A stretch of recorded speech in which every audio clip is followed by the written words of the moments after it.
why it hasn't appeared. Sorry? Is it okay on audio? That's absolutely fine, yes. It's just the... I just wondered if you prefer to have the video, but it makes no difference to me.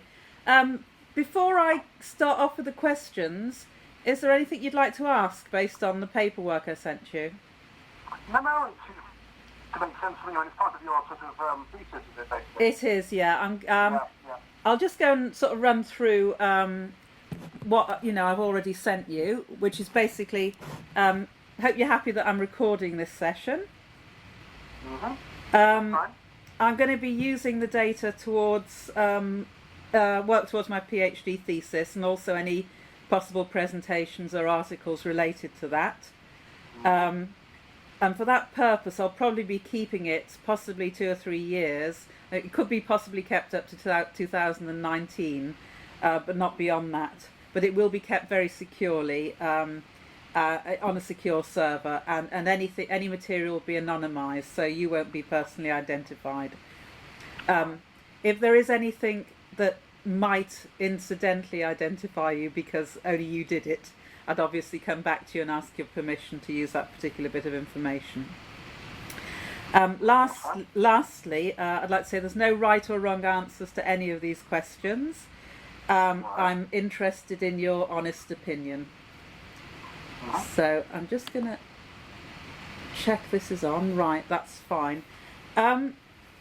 So what I'd basically like to start by asking, and I'll explain beforehand, I'm interested in your general participation, but I'm particularly interested in people's involvement in the Scottish referendum, the Labour leadership campaign of the last 2 years, and the EU referendum and the accompanying UKIP surge.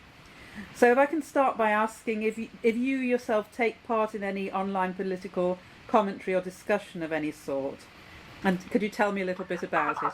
Yes, sorry, yeah, I mean, the answer is yes, and of those three, it's more the first and the third of the three, with regard to the specifics that you're interested in. Basically, because although I don't live in Scotland, I am of Scottish, although I probably don't sound that way, Scottish ancestry. Right. I am what you might call a distinct Europhile rather than a Europhobe, and was very, perturbed, to put it mildly, on the UKIP surge, never mind the result that happened subsequent to that as well.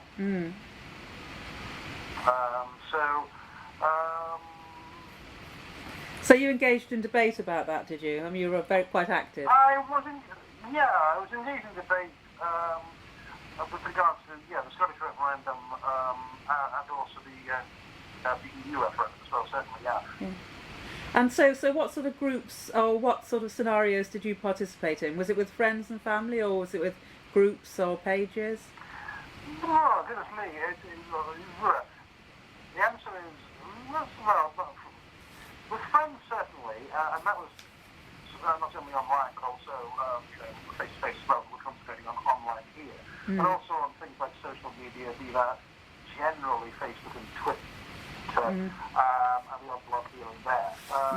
So yeah, because I've got friends scattered around, certainly large parts of Europe and beyond that as well. So it's quite interesting getting their insights as both British and indeed non-British nationals living abroad on their take, particularly the EU referendum, and indeed on the Scottish referendum, because had that resulted in a yes vote, it would have been interesting to know what the role, what the position of Scotland would have been, be that in the EU or in the wider world. So it's quite interesting, finding out what people said about and also whether they thought it was a good thing, a bad thing, or something in between, should say. Sure. Did you tend to go into places where people agreed with you, or do you venture into places where people disagreed quite a bit with you? Well, to start off with, I used to venture into areas where there was more disagreement, shall we say, but I found that really to be rather futile, because I tended to find, and this might just be me talking, that people generally were not necessarily open to persuasion. They often were in places that reinforced their own world or, worldview or whatever you want to call it. So it became more of a, as time wore on, and this was more noticeable, well, it was initially noticeable even in the Scottish referendum, and I noticed it again with the EU one, that, you started off trying to be rational, polite and convincing, and, when you'd been told on one or two occasions to F off by some sort of relatively rabid people who were not, were of a distinct mindset, you'd be starting to realise that maybe not, so, because I had previously, in a previous life, been a trade union official, and was used to political discourse with people, not necessarily online, but face to face, and the ability to have an argument in inverted commas that was polite, whereby you put your point of view and I'd shut up and listen, make notes, and then either agree, dissect your view, or we'd come to some mutual understanding. But unfortunately, the online world doesn't seem to work quite like that. You find it less give and take, or you find it more. Well, it's more entrenched, and it's more. Well, I think because it's impersonal, because I'm at a keyboard and you're at a keyboard, possibly on the other side of the planet. Yes. Or even next door, it doesn't matter. Then there isn't that restraint, if you like, on being polite to the other individual that exists or should exist in a person-to-person interaction, and or even on the phone like we are now. Yes. It's divorced and it's remote, and I think that makes people more. Well, we'll get on to following later, but more inclined to that sort of behaviour. Yes, we will be asking a few more questions in a minute.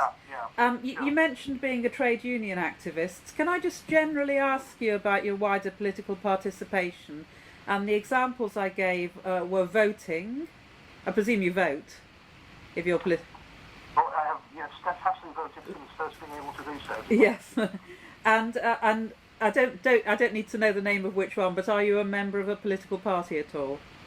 Actually, to be honest with you, although I was a trade union activist, I wasn't actually a member of, going into great detail, I wasn't even a member of the Labour Party at the time. Right. I have been a member, I have been a member of more than one political party over the years. Yeah. But I'm not now. You're not, no. And clearly you've been a trade union member, you've been actually a rep or something like that, haven't you? Correct, and I was a national negotiator. Oh, right, okay. Representing, members' interests in a large telecommunications company, Okay, yeah, right.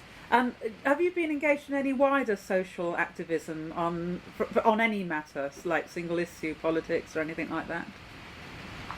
I suppose not madly. I mean, I've done the odd 38 degrees type, petition, and I've done a fair bit of, number of petitions to my local MP or whatever, that sort of thing. So, to that degree, yes, but nothing particularly, You're not camped out outside a fracking site or anything, no. No. You've also. Having said that, those are quite useful tools, and they do at least get you. I mean, beyond it's initially online, and then you generally get some sort of correspondence from your MP and via snail mail sort of thing. Yeah. And presumably, if you've not been a member much of a political party, have you been engaged much in local constituency politics at all? I have been in the past, to be honest. But, to be honest with you, goodness me, my view of politics post-Brexit, very, very recent, actually, over the last 3 months, has changed quite fundamentally, to the extent actually that I sat out and voting. I wouldn't say ever again, but certainly in the next, in the next 2 or 3 years, I don't see myself doing that unless there's some wonderful metamorphosis that takes place in the world of UK politics. Yeah. Okay. It's interesting. Yeah. Okay. Can we go on a little bit and talk about your experience of talking about politics online? And I'm interested mainly in the negatives and positives. You have spoken a little bit about that. On the positive side, have you made friendships with people purely online at all? With regard to politics, you mean? Yeah. Well, that's the context, but I guess generally, I suppose you have. Yes. I mean. Oh well, yeah. I've sort of made one or two friends online, although I don't really consider them real friends. I think there is a virtual friend. Yes. Shall we say? Yes. Yeah. I have done. I suppose that's an element of, a positive, if you like, and not necessarily of the same political outlook with regard to the subject and the discussions. It's just you meet I meet interesting people who fire my interest, even if it's from a completely different viewpoint. So it can be interesting. But I think back to the positives and negatives. I mean, on the negatives, I think that the big negative for me, with as I've alluded to before, is the remoteness and therefore the excuse for crass rudeness, offensiveness that can result. And I find that, in a way, and I don't lie awake at night, but I find that quite disturbing, to be honest. So yes, there's a lot of aggression and trolling. Well, have you come across much of that? There is. Yeah, and even down to the EU referendum prior to the vote, I was quite clearly, a Remainer. Yes. And most of my, sort of friends or Facebook type friends, and indeed they had been colleagues where I used to work, were quite of the opposite persuasion. And in the end, post the vote, I was basically told to shut up, F off, and accept the vote. At which point I thought, right, well, it's time for a delete, block button to be pressed. So you did sack some people, did you, as a result of it? Sorry? You did give some people a sack as a result, did you? You did defriend people.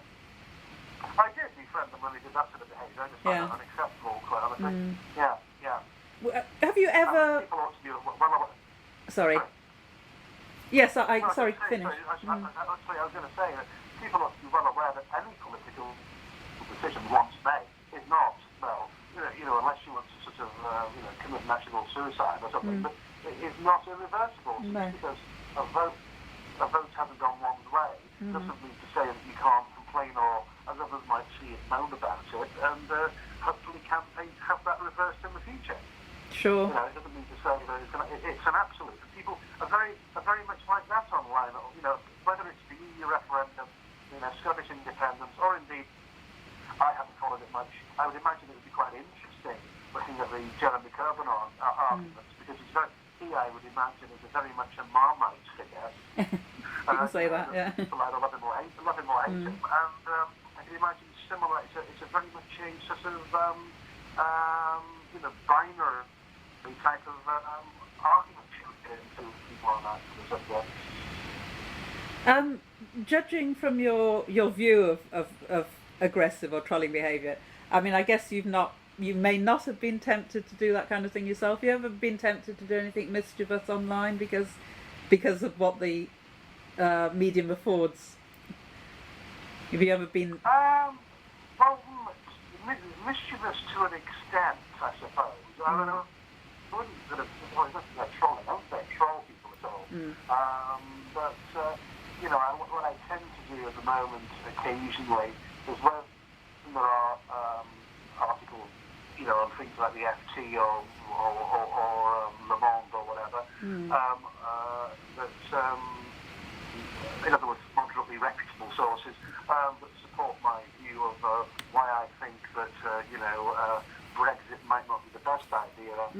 I'll post them on and see what sort of responses I get, sort of thing. I wouldn't call that trolling. I just wouldn't say that reinforcing my view. Yes. Clearly, there are no the express readers out there who will be the other way around as well, I imagine.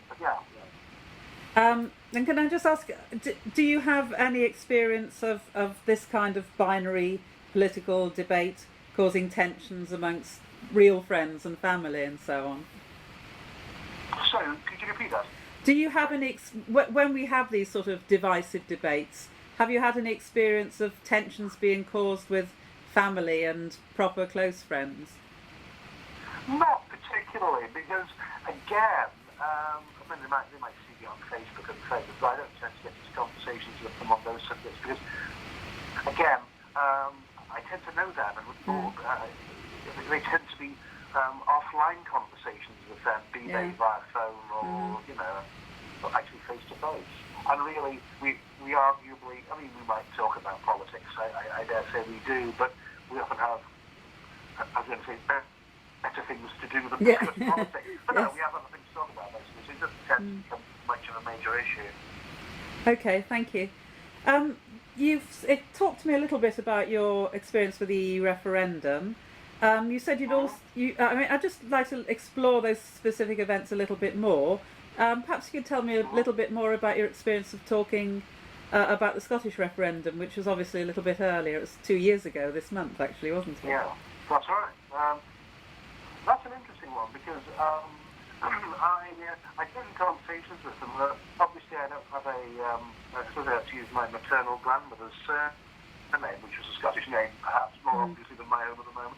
But you actually get some sort of abuse from people who are, shall we say, a little bit bigoted, that pick on my perceived nationality being English rather than Scottish. And you get some abuse there on that. And it doesn't matter whether I'm arguing for or against independence. It was very much, you English ought to butt out and mind your own business, sort of thing. It was quite interesting to point out, well, just because I'm not called Hamish MacDonald doesn't mean to say I'm not Scottish, Again, it was a little bit tiresome that, you can't actually engage in what I would call a sensible conversation that was, if you're going to engage in a sort of political, I wouldn't even call it an argument, I don't particularly like arguments, I quite like debates. I'm open to persuasion, but as soon as people start becoming insulting, then, one's guard goes up and, it becomes very defensive and, you're very much less inclined to be open to persuasion. You're just going to sort of take offence and rather write the person's point of view off.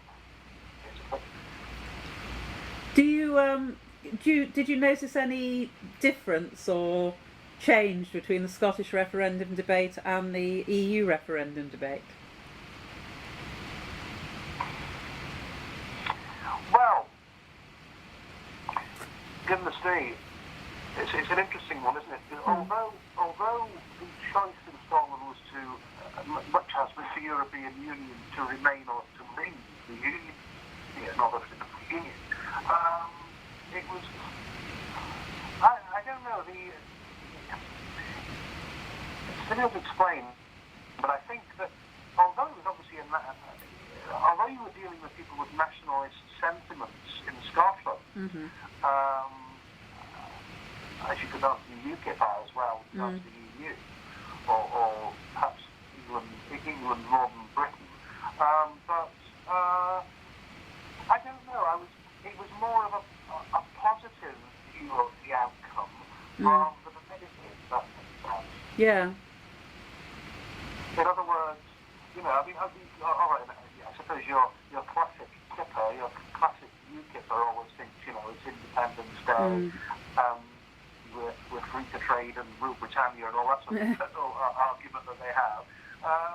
Whereas the Scottish one wasn't quite like that. It was basically, well, we've always been, the smaller nation in the UK, if you want to call it federation. I know it's not quite that, but you could argue that. So we've always been the smaller player. We know what it's like to be the smaller player relative to the big dominant party, i.e. England. And therefore, we're going to go out into the world, hopefully within Europe, although that's all changed now anyway. Who knows what's going to happen in India too. But it was that sort of knowing their place. We're small. We might be like a small Scandinavian country. We might be like a kind of like Ireland. That's where I'm going. well, you don't know what bloody currencies they're using and so on. He didn't address that very well. But maybe next time, they will have it the next time. But it was that positivity, but knowing that, we're a small player, but... Self-awareness, maybe, yeah? Yeah. Mm-hmm. Whereas I find that the UKIP's as an approach is, aside from being, in my opinion, arguably dangerously right-wing, to the point of, I think he or she, mentions the Nazis loses the argument, then that's always an offset thing. But, seriously nationalistic to the point of being dangerous, and also very arrogant, Yeah. Still very much convinced that we should punch above our weight, be that economically, militarily, or whatever it might be. So the tone of the debate... the tone of the debate is shaped by the perceptions of the people putting forward the argument in a way, Yeah, and whilst, Mr. Farage might appear as a sort of, beer swilling, cigar or cigarette smoking, friend you might meet down at the Old Bull and Bush or something, actually, underneath I think is a very, clever, cynical, manipulative person, I find that rather worrisome, basically. Yeah. Whereas, one could argue that, it's now Nicola Sturgeon up in Scotland, but at the time it was Alex Salmon. But, and okay, he's called King Alex up there because he's a bit of an ego problem there as well. But they don't seem to have the same overinflated view of their position in the world, should I say. Yes, I've just come back from Alloa actually, so it's not what I think. So yes, that's interesting. Can I just go on to matters of identity? When you're making comments online, do you ever feel that, you just talked about UKIP and flag waving and all that kind of thing, perhaps in a less unsubtle way, do you ever feel that what you're saying online is an expression of your identity as a European, for example, or anything else? And that could be, a loyal supporter of, well, you said not one political party, or a particular demographic group, or a believer in specific values. Well, I think, goodness me, politically, I'm sort of, I don't know really, left of centre, but not particularly madly left, should we say. So that's where I sort of exist, if you like, there, and that's where my political discourse comes from, if you want to call it that. In terms of other identities, I am a gay man, so that's another interesting argument, and that has quite significant political, connotations as well. We won't have gay marriage and allegedly equal rights now on the surface, but these things are quite easily swept away. Particularly of the more rabid elements of UKIP, those on the right of the Conservative Party. They are there, and they are to be defended. But conversely, and again, I find it's quite interesting on that score that, people are, shall we say, quite often superficially tolerant, but actually underneath there is still quite a lot of, I wouldn't say hostility, but a degree of negativity towards those. But then I go around wrapping myself in a rainbow flag and, haranguing on Facebook about such things, but occasionally make the odd point here and there, shall we say. So that's another, it's string to my bow, but it's another, level of complication, if you like, there as well. And I think that sort of also was demonstrated, wasn't it, with the EU referendum, that both online and offline, after it, the mask of, for some people, the mask of tolerance and of political correctness expression fell away, and their true selves emerged. And perhaps that wasn't too pleasant to see, although perhaps it was a good thing to see, because, maybe it's useful to have people, rather to have the pretense of mask to understand. Even if it's unpleasant what it reveals, Sure. In other words, there are a hell of a lot more racists out there. It's just they try to couch their language or behave shall we say, more respectfully than they really are. Interesting. Misogyny, homophobia, and lots of other things out there as well. Yeah, indeed. And back to the internet, I think when people start ranting on there, again, it's very easy for the mask to fall away sometimes. Sure, yes. Particularly if they're sitting there with a glass of whiskey or a bottle of wine or whatever. It's just a vino veritas, and they fail to realise that they are effectively publishing to the world, which is an interesting thing as well. Yes, it is interesting. You don't know what's going on in the background, do you? No. Can I just move on to matters of efficacy, really? Do you think your participation can do or does make a difference? I think, in fact, what I said at the beginning, I'm not sure how effective the internet is at changing people's views.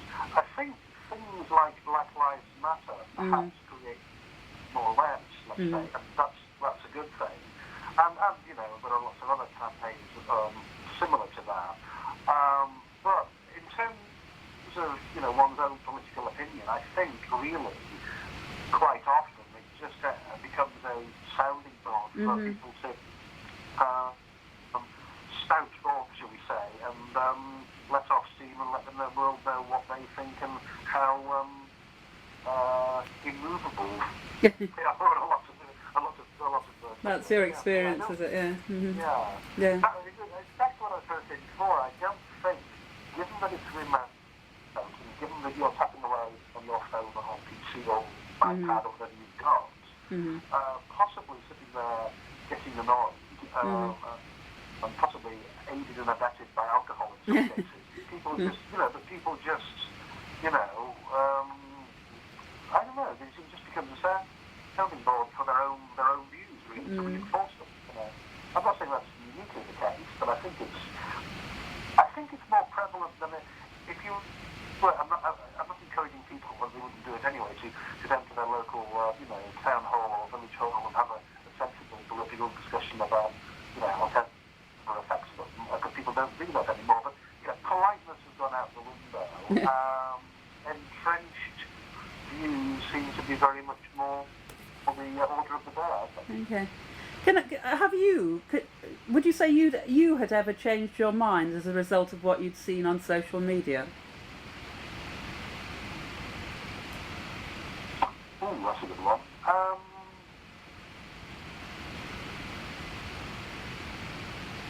Sorry, I don't think about that one really. I did that, and I also went through the script before as well.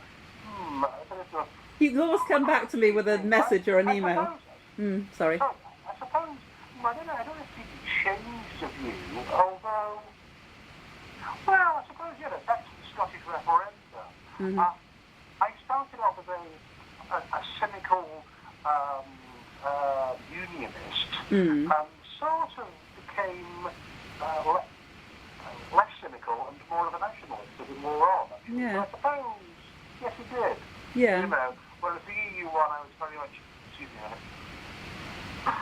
I was very much a Europhile and Remain one, so that didn't change much there. But yeah, I suppose that did.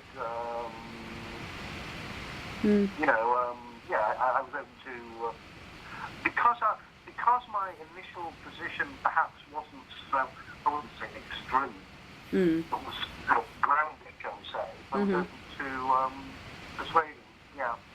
Okay. And that's despite one might argue the mainstream media being 90% unionist, I would argue, at the time of the Scottish referendum. There was the odd paper up in Scotland, but you have the delightful billionaire over of Stagecoach, who's not the most savoury character, being pro-nationalist, but that was about it really, in terms of obviously the political parties. It was the SNP versus the world, and that was it.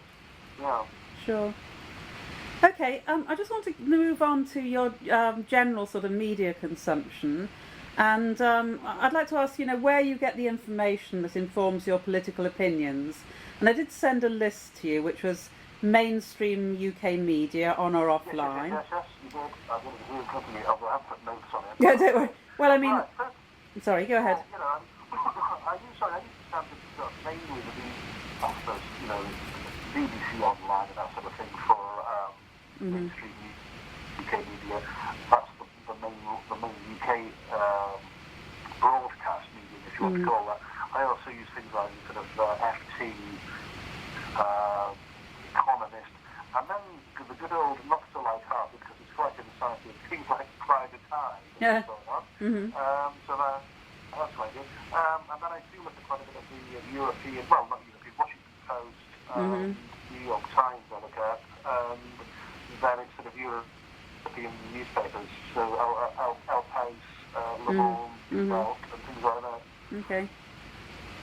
And what about the others? Do you look at things, alternative media, Bella Caledonia? Or? Oh, sorry, I put the Canary, but Bella Caledonia was the other one for the Scottish referendum. Anything like that? Yeah, I've looked at that, and it's not terribly political. Well, it is to a degree, although it's more to do with telecommunications and corporate issues called the Register as well. Okay. It's quite good from time to time. So yeah, I look at that occasionally, certainly. So this is the list here. I actually tend to watch Al Jazeera more as a channel than a TV channel than online, certainly. One or two bloggers, but not very many. Friends and family, not so much. Although, a few friends we talk about a few selfies and waffle on about the situation up there, certainly. Most of my friends are similar remainers to me, so all we do is we enforce each other's antagonisms about the result, really, on the EU, and prior to it, reinforce our views on why we thought we should vote to remain, but I'll do that bit. Books, less so, but occasionally. Generally, biographies and autobiographies of political figures. Okay, that's interesting. It's more about where their views came from rather than, obviously, I suppose it's getting behind why they had the views they had. Sure. Be that, Tony Benn or, the Crossland Diaries or whatever it might be. Okay, yeah. And political reasons, as I mentioned, alas, no more, but I used to certainly be. Used to, yes. Yeah, Okay. yeah. I mean, when you use these sources, why do you regard some as credible, or how do you decide if they're credible? Goodness me, I suppose, simplistically, perhaps one chooses media that reflect your own opinion to a degree, don't they? Or at least you hope that, given the consensus is they're neutral, back to the BBC, I think the definition of BBC neutrality is that if it offends everybody equally, then it must be neutral, mustn't it, in terms of its output. If leave and remain both in plain equal, it's probably done a good job. But I don't know. Excuse me. I mean, I tend to look at things like, I think the FT is perhaps or the Economist is a better rag to look at online than perhaps the Daily Express. I think it comes down to the editorial policies of them, perhaps, and also the demographic they're trying to appeal to. And I don't mean the demographic in terms of C1, C2, and D, or A and B. I mean in terms of the, ultimately the political affiliation that they have. Sure. Do you regularly use media sources that you don't agree with? I mean, would you look at the Express or the Mail regularly? Well, for example, I like to use the Spectator, for example. Yeah. Okay. Yes. Which is very much a pro-leave, I suppose, conservative supporting, sometimes fairly right-wing conservative supporting weekly periodicals. I'll look at things like that. Because at the end of the day, the articles are often not necessarily in agreement with them, but they can be either amusing or just well written or argued, you think, well, okay, you know, interesting view, don't agree with it, and then you can actually think, well, why don't I agree with it? And hopefully come up with a similarly, you know, articulate rebuttal as to why you disagree. Yeah. And lastly, well, you can tell me. If you're looking at facts and figures in media sources, do you often make the effort to cross-check their accuracy? Yeah, well, yes, I do to a degree, because I mean, I've got basically my degrees in flat chemistry. Right. Anyway, so you tend to do that anyway. That's a cynical view. But also, I don't particularly take on board. I like to get behind, you know, statistics when they say that, you know, 37% of people think this, that, or the other. You often try to get behind that, and you know, well, you know, I tell you number of bananas about it, and well, you spend all day trying to find out. But actually, what was the sample size? You know, where was it conducted? You know, was it during a, you know, even down to you know, was it during or was it after a good Manchester United game? You know, were people's views affected by that? Yeah, I mean, exactly. You know, in other words, you know, there's often more to survey results or these sort of things than meets the eye. Well, as we all know, the polling hasn't been particularly wonderful, be it in the last general election or indeed the EU referendum. So, you know, you can't really rely on particularly close statistics, basically. No, indeed. Mark, we're coming to the end of my list of questions. I just wonder if, given all the questions we've gone through, if there's anything you feel that has been missed or anything you haven't answered that you'd like to revisit or comment on. I don't know. I mean, I think, you know, back to trolling and so on. I just don't know. It's just a general observation, really. I do think that is a major antagonist, if you like, on the internet.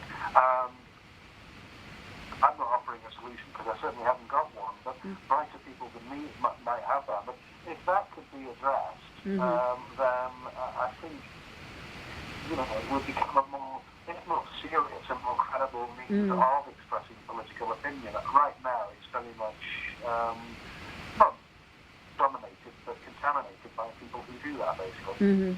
Yeah. Okay. You know, but maybe that's just society. Maybe we're all getting more selfish and ruder. I don't know. Maybe it's just, you know, people rather than the internet. They just give them the opportunity to do that. I don't think that's right. Okay. All right. Is there any other comment you'd like to make? No, that's fine. If that's okay with you. That's absolutely fine. Thank you ever so much for your time. I'm really grateful. It's appreciated. If you have any thoughts, do bung me an email. And obviously, as I said, if because you're on a phone line, if there's anything I have to query, I might drop you a line to clarify it, if that's all right. Yes, that's absolutely fine. That's really kind of you. Thanks ever so much. Have a good evening. Same to you. Have a good evening. Bye-bye. Cheers. Bye-bye. That's done.